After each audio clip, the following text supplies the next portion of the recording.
Shofi umva tugende se umva tugende kuna kwani umva nkubwire to nureba amakuru ko nari kuvuga mu minsi heze twarababwiye inkuru y'abantu bafatiwe ku mupaka sasa inasema nini surabie bari kuvuga yuko hari umutwe witwaje intwaro ugiye gutera hano ku mupaka ngo bice abantu tugiye tugende rwose twende uwo mugabo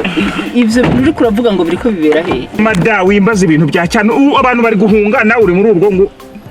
nibiki kunda uri umunyamakuru yego ndumenyesha amakuru muki none se ni gute wawe uri kuri televiziyo hano turi kukureba ku makuru ari live ukaburi hano muri taxi ariko ivyo uvuze nivyo je ndumenyesha amakuru kandi nkora kuri iyi televiziyo nyene ico namwe turavyemeranya yuko ntashobora kuba ndi live ngo nongere mbe ndi muri iyi taxi mu mwanya umwe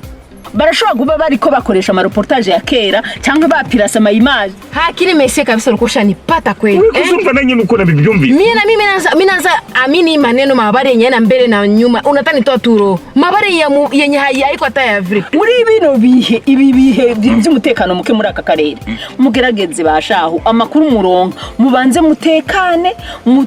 mutuze umutima hanyuma mwiyumvire yuko ivyo bintu bishoboka cyangwa bidashoboka hanyuma mubone gukwiragiza amakuru none nk'ubu unyi ibintu